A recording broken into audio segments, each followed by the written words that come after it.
Good job.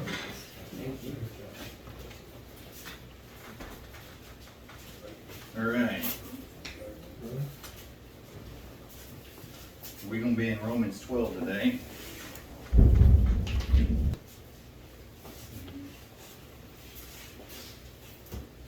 All right, so Romans chapter 12,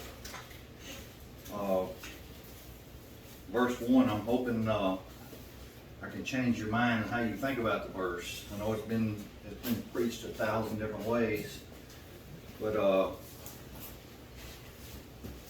this verse is an exhortation, and I talked before that Paul would use exhortation, and well, to show that it's a biblical term, we can just go to verse 8, and then he said he's talking about the gifts in our dispensation. These are gifts that people have. And verse 8 talks about he that exhorteth on exhortation. But long story short, the word exhortation, it simply means to excite to action. Chapter 12, verse 1 is Paul exciting you to action. Let me just read through the verse here, and then I'm going to break the verse down word by word. But it says, I beseech you therefore, brethren, by the mercies of God, that you present your bodies a living sacrifice, holy, acceptable unto God, which is your reasonable service. Like I said, this has been preached 1,000 different ways, and it literally hadn't been that long ago that I couldn't tell you what the mercies of God were clearly. I mean, my son, we was listening to a song in a car, I forget what it was, but it's something to do about the mercies of God, and he's like, Dad, what is the mercies of God? And I was like, I couldn't clearly tell him what those were. But I was just thinking about that. That wasn't even in my notes, but well, before I get into that, so we've been talking about the curriculum and how Romans is broke down. So verse 1, 2, and 3 are Paul's gospel presentation. Verse 4 and 5 are about our justification.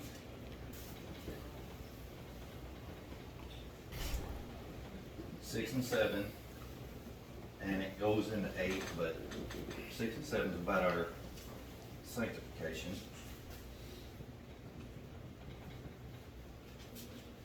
8 is about several different things. It's still about sanctification, but about our glorification, adoption, several different things, but that's not going to be relevant today. 9, 10, and 11, if you remember, this is Paul talking about the dispensational change.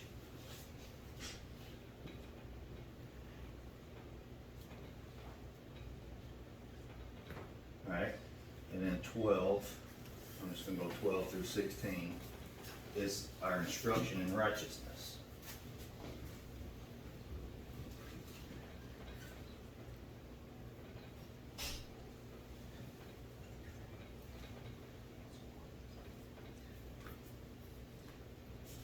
I don't have the gift of being able to write and talk at the same time like I see everybody else do. I'm one-track minded. My wife can tell you that I can be on one thing at a time. But all right, we're probably gonna bounce back and forth with this. So let's break the verse down. Obviously, we know who the I is in the verse. That's our apostle. I'm gonna put Ray. I'm not an apostle. All right. Beseech. I think one of my first little teaching or sermons back when we were still meeting in another preacher's house, I had to look that word up. But I think Breaker says that this could be used as beg, and I looked it up, and it can be used as beg, but there's something else about this word that makes this mean even more in this. So the I can't go in. I don't have enough time to go into where I get all this from, but looking into definitions and stuff, and you'll be able to see that I'm not off on what I'm saying here, but this is urgently asking. So he's asking with urgency. So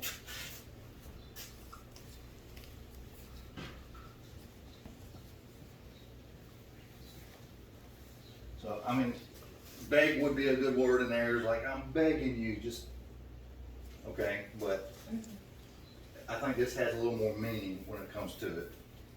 All right. Of course, you know who you are. All right. So the therefore. This is one of my teachings I did. What is the therefore? Therefore. So this is pointing us backwards. Okay.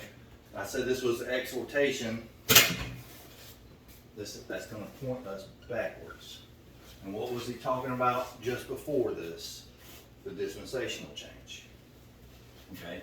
So this is a post-doctrinal exhortation. And the therefore is therefore, we looked it up, the exhortation. Sometimes he'll put one after the doctrine, sometimes he puts it before the doctrine. So a pre-doctrinal exhortation is kind of like painting, okay? If you're painting a car, you do a primer coat to where that main coat's going to stick. So a pre-doctrinal exhortation is like the primer coat to where the doctrine is going to stick. The post-doctrinal exhortation is kind of like the clear coat. It seals it, you know. So this is a post-doctrinal, and this is the word that points out that it's a post-doctrinal exhortation. So, like I said, this is in view of the dispensational change in 9, 10, and 11. That's what he's pointing back to. All right.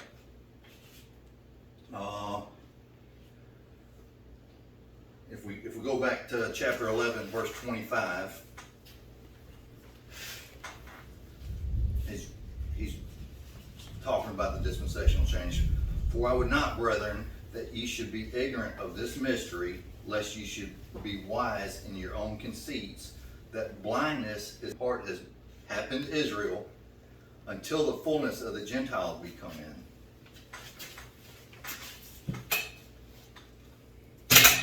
If you look at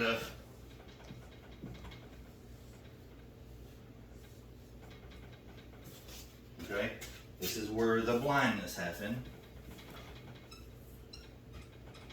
And this is the fullness of the Gentiles.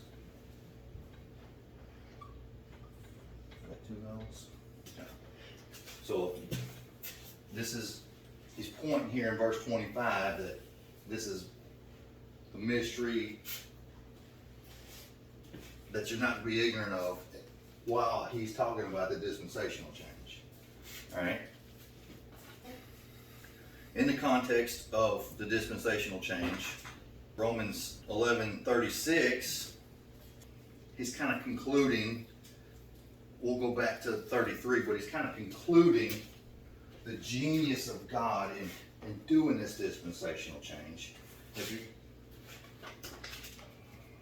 My last study, I forget, we talked about how God, or Paul, was like marveling or extolling about the genius of God in the end of, closing out chapter 11.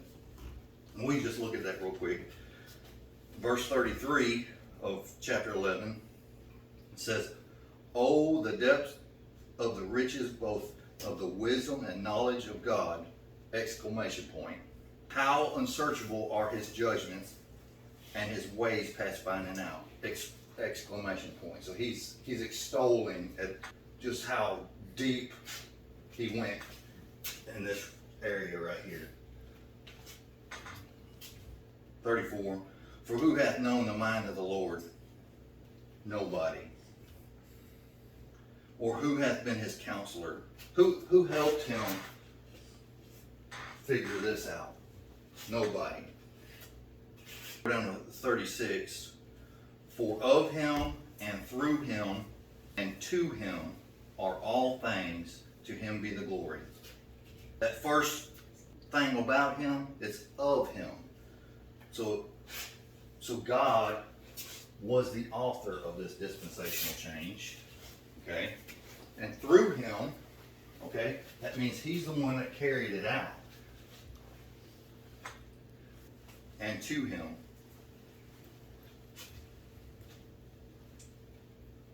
This wasn't something that happened because God changed his mind because Satan threw a monkey wrench into the things.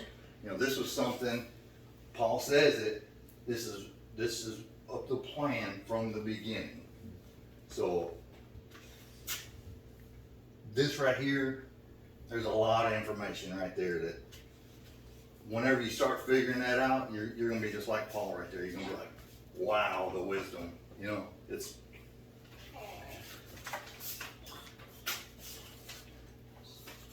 So the all things there in verse 36, they're in context. Those all things in context are about the dispensational change. So to God be the glory forever. God in the end is going to get glory for what he did right here. Right? And that's why he's beseeching us. Okay? Brethren. Right? He's not talking to just save people. If you remember, here in chapter 8, we talk about the adoption of sons. And it's not like adoption like a couple goes and gets some unwanted kid. You know, this is adoption that I'm going to go too deep into this and take too long, but it's the ones like, hey God, I want to learn this. I want this stuff, you know, in me. I want to labor with you. Okay? So these brethren that he's talking about are adopted sons.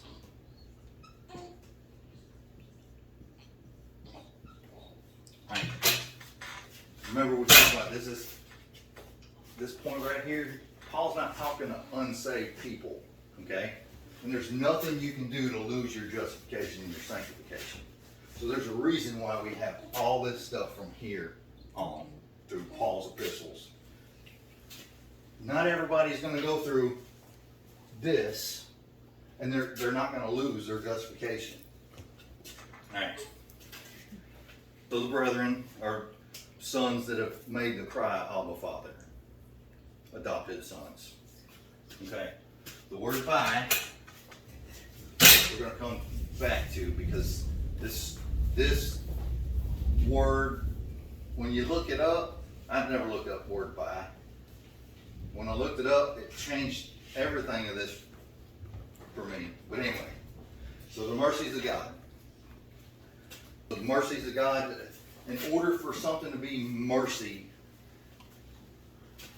a person has to have committed offense, okay, to where you can have mercy on a person, or they have to have a problem. All right. I went through this horrible explanation of it with my wife, like yeah. I tried to make something different, but it was bedtime at this point. So there has to be an offense committed or a problem. So I guess we'll go with the broke down car only because that's the only one that's close enough. So you're driving down the road and you see a broke down car, you know. Okay, well, they're out of gas. So you go to your trunk and you pop your trunk and you got 5 gallons and you give it to them. Okay, they had a problem. That was a mercy. You gave them their gas. Okay. Let's say you see a broke down car and you pull up behind them and you go to their windows like, you need some help? And they're like, no, I just stopped to make a phone call. Okay, well, giving them 5 gallons of gas, I mean, you could do this out of your goodness. They didn't need it. They didn't have a problem. See how horrible that turned out, but if you're gonna do something for somebody, you can do it out of your goodness, but it's not a mercy unless they had a problem or they committed offense. Just like he was talking about, if somebody commits offense to you, you forgive them. You could forgive them out of your mercy. So, alright. So, what are these mercies of God? Because there's a lot of things that God's done for us that are good, but they're not mercies. They're just God's goodness. Okay? So, I'll probably have to draw this back up in a minute. Well, y'all understand that. I won't have to draw that back up. Okay, so anybody think of a mercy that, whenever, a point in time whenever God gave you mercy? So, give me a point in time when God gave you mercy. He was long suffering to me. But I'm saying salvation. a point in time, right at salvation. Okay, so you had a problem, okay, and you actually committed offenses against God. And what did he do? He forgave you. Alright. I'm just going to go ahead and put these on here because I know our time's kind of short. He imputed righteousness. Alright. Another thing is, this works out real good the way Breaker does this, but he gives you a perfect at-one-ment or atonement. In your sanctification, he gives you three things. Alright. In your sanctification, he makes you dead to sin. Alright? It makes you alive unto God. And adoption of sons.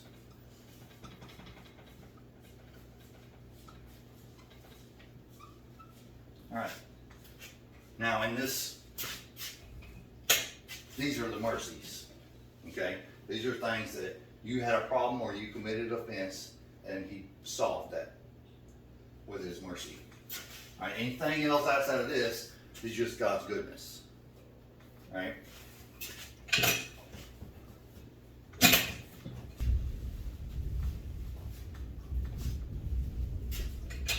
These mercies that he's talking about right here are actually going to be these right here.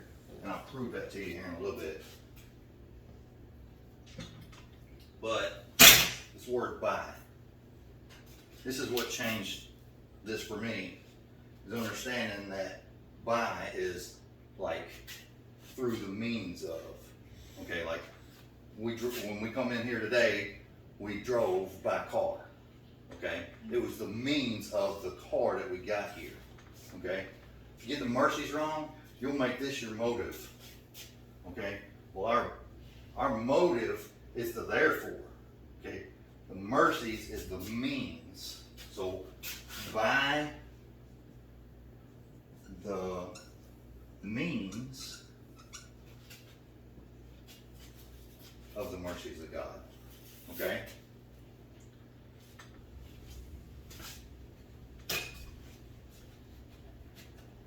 These mercies are, so all these together, these are your new identity in Christ. Alright? What are you supposed to do? You're supposed to live out of your new identity. Let me write these on the other side so I'm not flipping back over. So dead to sin, alive to God, and adoption of sons. Alright. Alright, so the next part is that you present your bodies. Alright? What do we know about our bodies? It's only part of us that hadn't been redeemed. Alright? Another thing about our bodies is we're under the bondage of corruption. And we groan in our bodies for the redemption of our bodies. Right?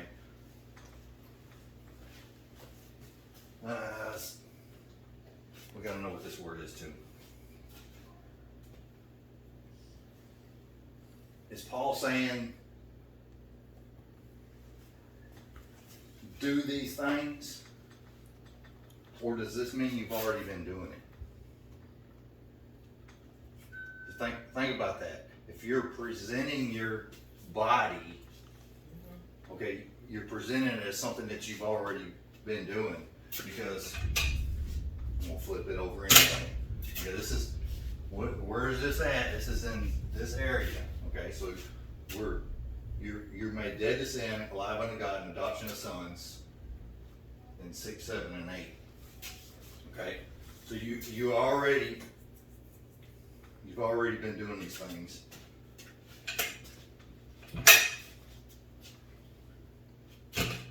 Paul saying to present your bodies. Here's how I'm going to prove that the mercies under sanctification is what he's talking about here. Okay, that you present your bodies how? What's the next part of a verse? A living sacrifice. Holy. Acceptable.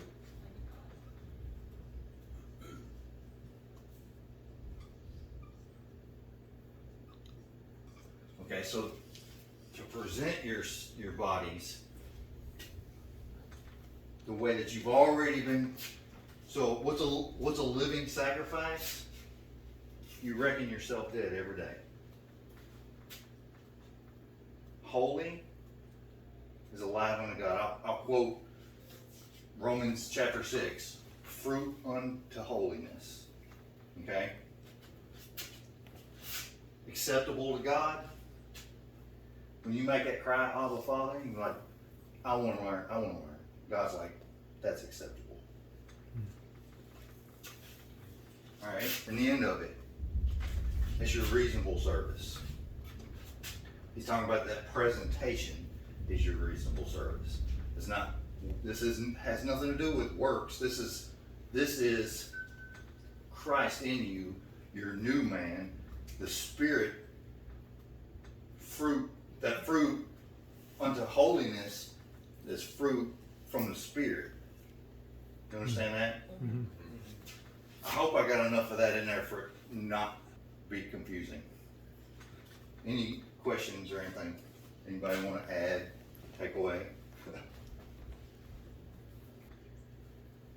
Good to go? All right, well.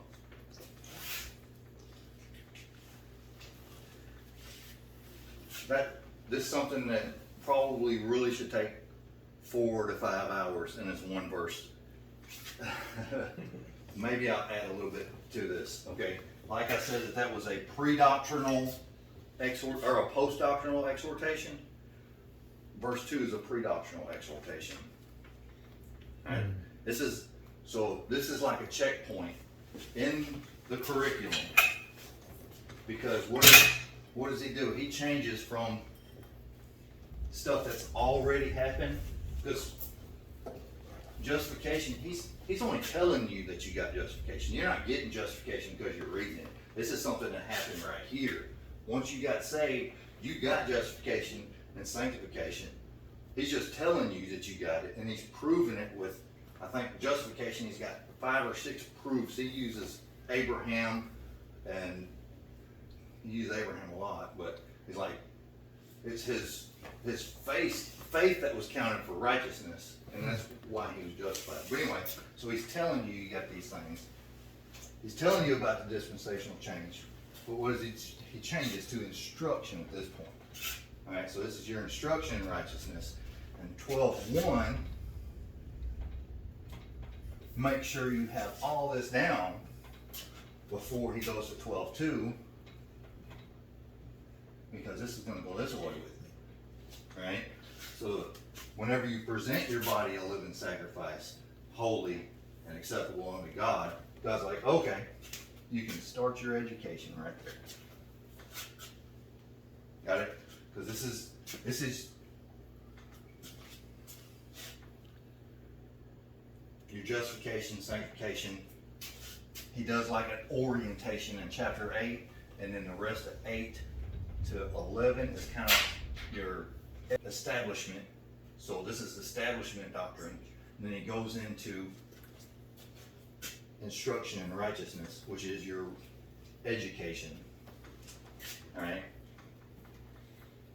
So anyway, 1/3. All right. I guess that's good enough. Brother Matt, you want to close this out? Yeah, absolutely. Dear Lord,